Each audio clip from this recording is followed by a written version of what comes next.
steering box instructions. Okay. So this is my steering box. And another sticker.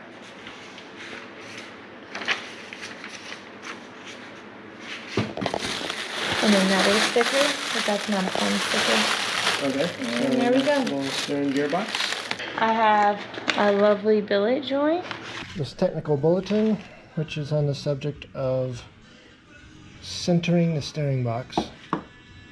I have a feeling it's already centered because there's a yellow paint line that's both on the body and the shaft, but the instructions are very clear that we need to center it, so we're going to center it. Place a 3/4 inch -36 U-joint on the input sector shaft. Turn the shaft to the right, that is clockwise, all the way to right lock. Okay. Turn the shaft to the left, counterclockwise, all the way to left lock. So you need to count turns and be pretty precise about it. 1, 2, 3, 4. Ooh, that hit the end. Almost 4. Almost 4. Maybe an 1/8 short. Yeah. So it says turn the shaft to the right, back clockwise, half the number of turns. 1 and 15/16 about. Basically, you're going to end up with almost 2, right? Yeah. Okay. And it says you should feel the box tighten when at the center. Okay. That's 1. That 1. And that's 1 and 15/16. You think? Did you feel it tighten? I mean, it got tighter when it started getting here. Okay, that's what it's supposed to be. And it says align the wide spline on the box with the center of the casting. The wide spline and the what? Align the wide spline on the box with the center of the casting. What? That's what it says. I'm so confused. These are terrible. Hey, look. The yellow mark ended up right back where it was. I also should mention that after following that centering procedure, this yellow line and this mark on the body were lined up to begin with and are not anymore. So maybe we actually did do something. Okay, one of our goals is to make it to where the next time this pitman arm has to come off, we like it to not be rusted on. So we're going to put anti-seize on the teeth of this pitman arm. Okay, that looks good. If I drop this on myself, I'm gonna cry. Yeah, I'll be deformed. Don't do that. Okay, so Kailey has a stack that is one of these long bolts with a lock washer on first, and then one of these like semicircular washers next. Push the bolt all the way through until it's sticking out. Okay. Now, lift the gearbox off the frame rail and bring that one hole and stick it onto the bolt. If you do not have that thing straight up and down, the bolt is never going to start.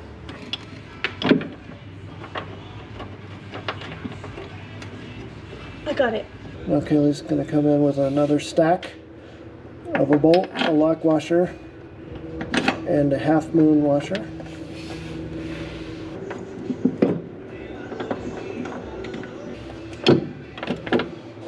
And here's what this looks like getting started right here. Nothing goes between the steering gearbox and the frame rail. The steering gearbox is hard against the frame rail. You tighten all 3 bolts fully, and the gearbox is drawn up against the frame rail firmly, and there's really no adjustability there either.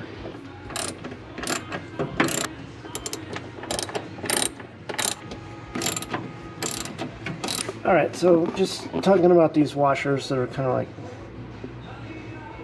they're not full circles. Kind of align that one with the fuel line. This one is also aligned with the fuel line. This one, there's a lip on the frame rail that is probably the reason that these things are not circular in the first place. Alright, so these are the bolts that mount the steering gearbox to the frame rail, and they have a spec, and it said 50 to 65 foot-pounds, so we're doing 56 foot-pounds. Looks like Kailey had them really loose. So what Kailey's going to do is she's going to spin the input shaft using this U-joint as a way to line up the splines so that they will, so the pitman arm will go on properly.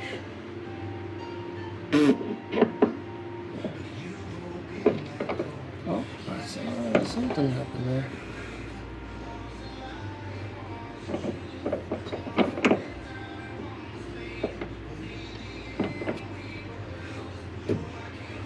It's really close. I don't know. I don't expect it to slip on all the way because it's supposed to be a very tight fit. Okay. If you got it started and you feel like you're in the right grooves, then that's good.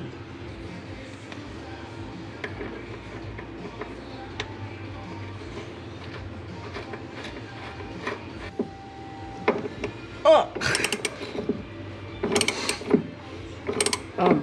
Now, an important point that I learned while doing Dylan's car is having the car on its wheels, having the weight on the wheels so that the wheels cannot sit there and turn left and right is important.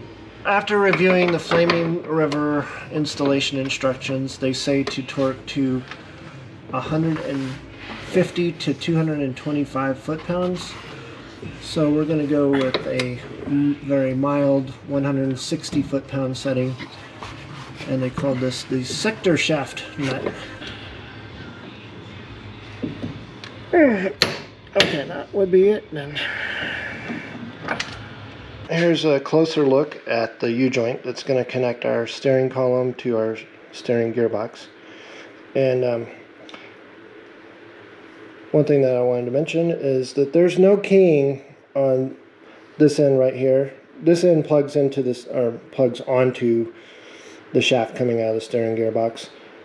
Because it can be anything we want, and we have the wheels pointed straight ahead, we're going to set it up to where the set screw is right on top, so it's easy to access.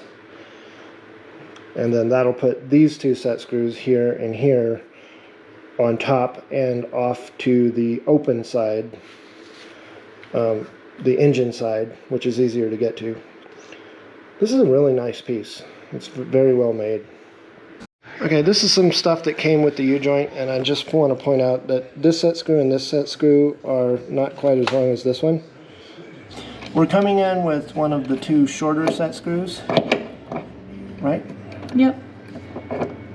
And there's a groove in the shaft coming out of the steering box, and she's going to find it to where that set screw is sitting in the groove.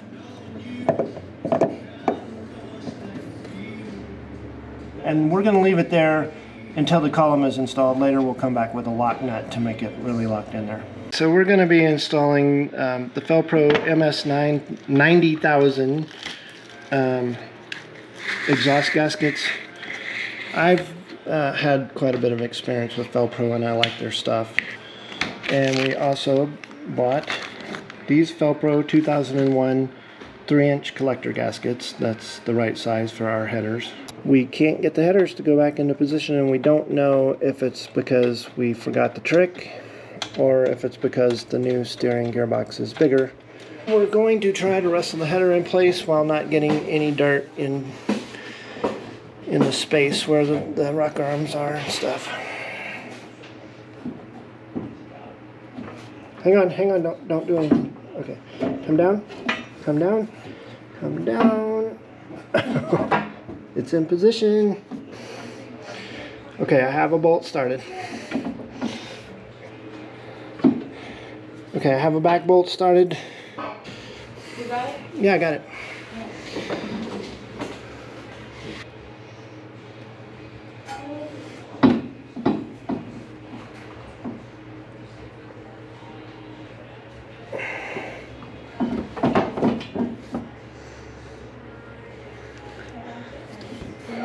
Gasket is in place. We're kind of making up our own tricks as we go, and one of the tricks we just made up is putting studs in the heads to hold the valve cover gasket in place. while the valve cover is being put on. And then you can, at your leisure, take them out one at a time and put real bolts in. And this keeps those long runs of gasket from sagging. This holds everything in position. So one of the problems is that this stud right here doesn't really want to come out. Like once you've got that valve cover on, it's very hard to get to. I don't know if this is true of all headers, but on this car, you better start the number 2 bolt pretty early in the process because the header has to be away from the car. There's not enough space for you to come in with the bolt once the header is in position. 1, 3, 5, and 7 are all on the outside of a curve, and they're pretty easy to get to. All the even numbered ones, 2, 4, 6, and 8, are all a little bit harder, a little bit more difficult. We're now going to install the collector gasket. We still have the header a little bit loose against the engine, but not very. It can't move very much. But this exhaust system will bolt right up. Does it matter which way I believe it is symmetrical all the way around. So, oh, you mean which is forward and which is back? Yeah.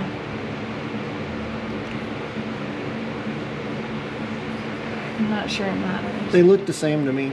Same.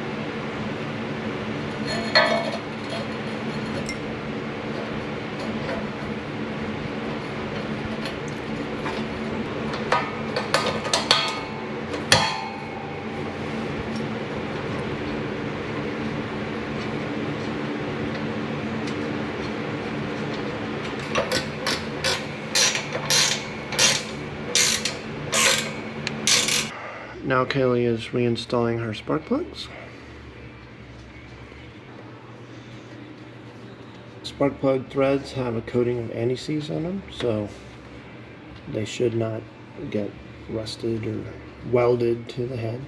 Kailey's got her spark plugs in and tightened up. While I wasn't looking, she snuck on all those spark plug wires. She's got the spark plug wire holders all installed and for the most part tightened up. Now, valve cover bolts can absolutely be over tightened, and I want to warn you against doing that. And this is what it is like to tighten those spark plug wire holders.